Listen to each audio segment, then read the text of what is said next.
Bom, pessoal, hoje a gente está aqui com dois compressores Maneurop, são compressores Maneurop da Danfoss, onde um compressor é trifásico e o outro compressor é monofásico. E a gente vai estar falando um pouquinho, né, sobre as partes de proteções dos nossos compressores, a diferença da proteção do compressor trifásico e do compressor monofásico, tá? Eu tenho aqui os bornes do meu compressor trifásico. Vamos começar aqui pelo nosso compressor trifásico, onde eu tenho que ter continuidade entre as três bobinas quando eu for efetuar o teste com o meu instrumento de medição, ok? Eu tenho um fechamento das bobinas na parte interna do meu compressor e essas bobinas têm que estar fechadas entre si, beleza? Então a gente vai pegar o nosso instrumento aqui, vamos colocar aí na escala de resistência, né? Resistência e continuidade, onde vai emitir um sinal sonoro quando a gente efetuar o teste das bobinas.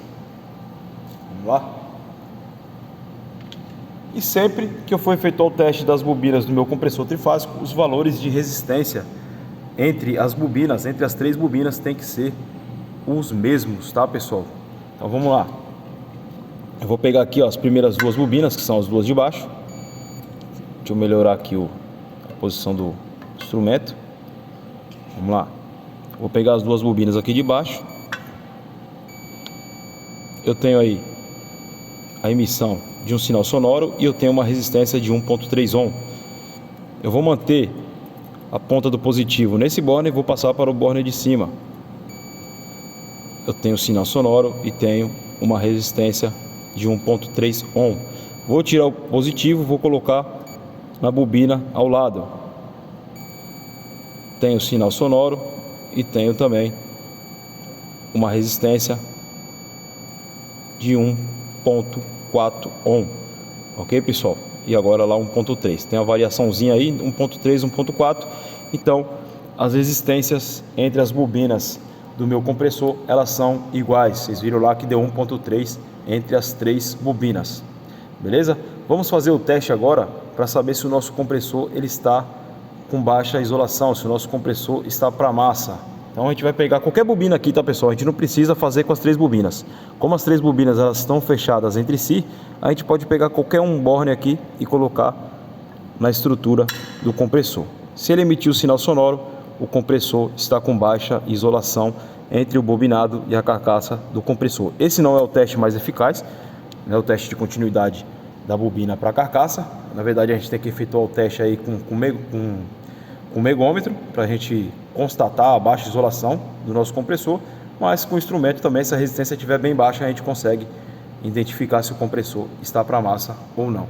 Esse compressor trifásico aqui, pessoal, ele tem um protetor onde ele vai proteger o nosso compressor contra sobrecarga, sobrecorrente e motor bloqueado. Então quando o nosso motor travar, ele vai começar a superaquecer e esse protetor ele vai abrir. Se eu tiver uma sobrecorrente no meu sistema, ele também vai começar a aquecer e o protetor vai abrir. Se o meu compressor superaquecer por algum motivo, né, seja ele por falta de fluido refrigerante, onde ele vai começar a elevar a temperatura do compressor, esse protetor também vai abrir, beleza? O que vai acontecer se o protetor do nosso compressor ele vir a abrir? A gente vai chegar lá no local, a gente vai testar a continuidade entre as bobinas e vai dar zero entre as três bobinas, tá, pessoal? Eu não vou ter valor de continuidade entre nenhuma bobina, ok? Se eu chegar lá, eu bater continuidade e eu tiver continuidade somente entre duas bobinas, esse bobinado ele abriu, então a gente tem que efetuar a substituição do compressor. Cheguei no local, bati continuidade entre as três bobinas, nenhuma deu continuidade, o protetor está aberto, então a gente vai ter que esperar o nosso compressor resfriar, ok? Esses compressores aqui, pessoal, normalmente eles demoram aí de 2 a 3 horas até eles resfriarem e o protetor vir a fechar novamente o bobinado do nosso compressor, ok? A gente usa alguns métodos aí para a gente estar esfriando o compressor, para a gente agilizar o processo de resfriamento, porque dependendo do local que o nosso sistema estiver instalado, a gente tem que ter uma certa agilidade, né? Tem coisas aí que a gente não pode nem falar, né? Mas a gente, né, tem que compartilhar também o que a gente faz na área aí. Chegou lá, o compressor está superaquecido, o que eu faço? Eu pego um pano, de preferência com água gelada, e vou colocando na cabeça do compressor para agilizar o processo de resfriamento do compressor. Eu preciso que o compressor volte a operar o mais rápido possível para eu poder testar, para saber se o compressor está com problema ou não e ver a atitude que eu tenho que tomar para normalizar o meu sistema.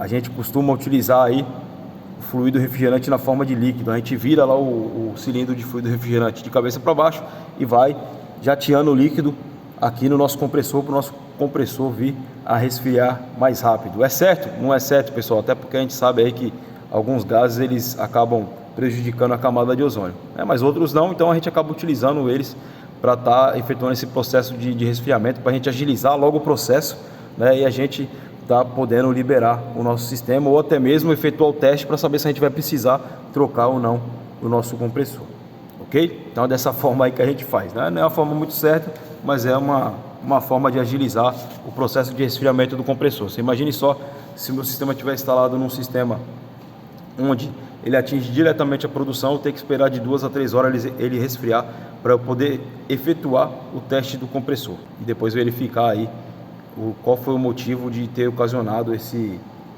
essa abertura do protetor térmico, né? E a gente só vai saber depois que a gente colocar o sistema em operação.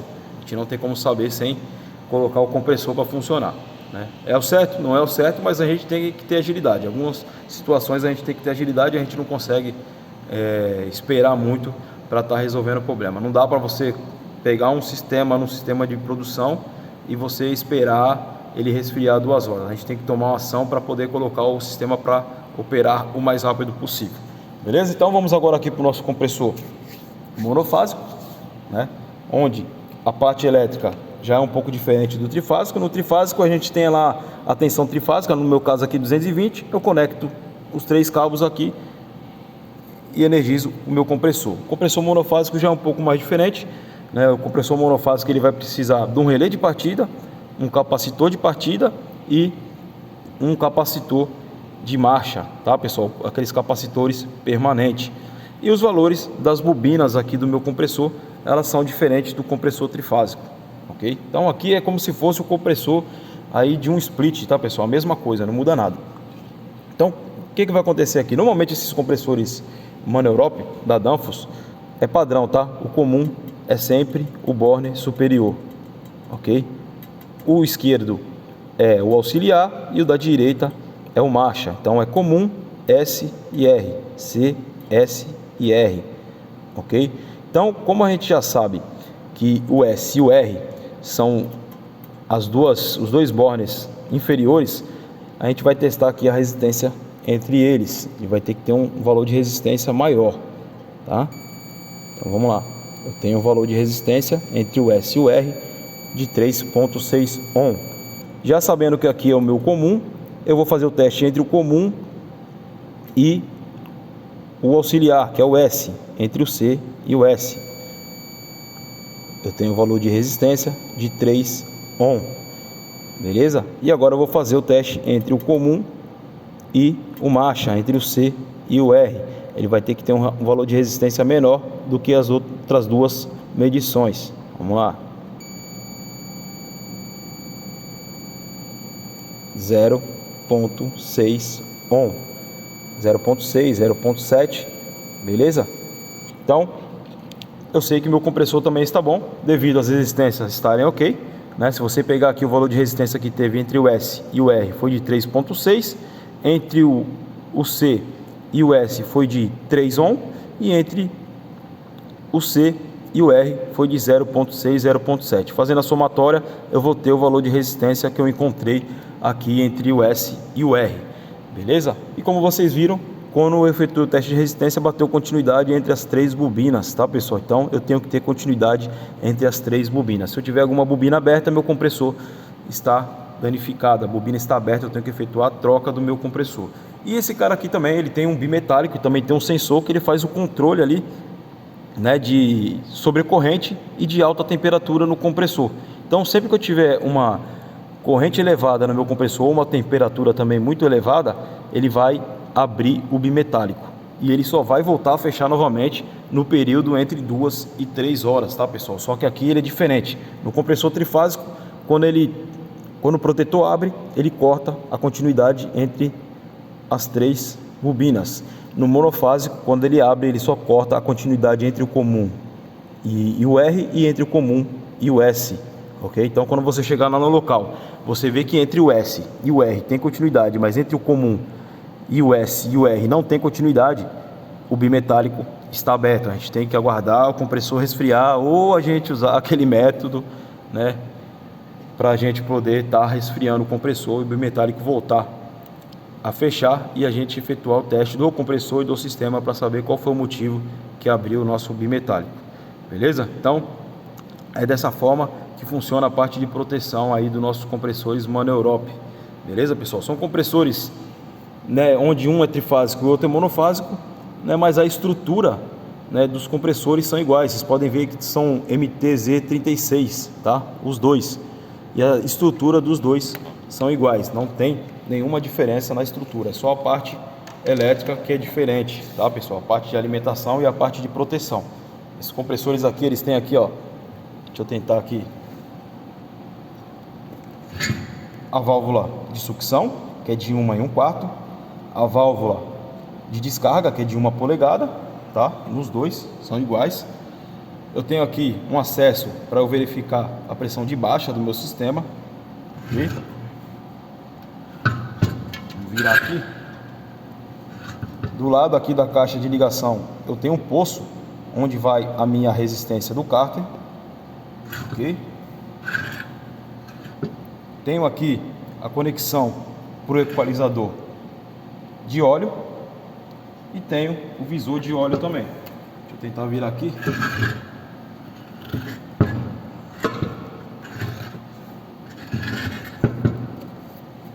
Tenho aqui o meu visor de óleo, tá, pessoal?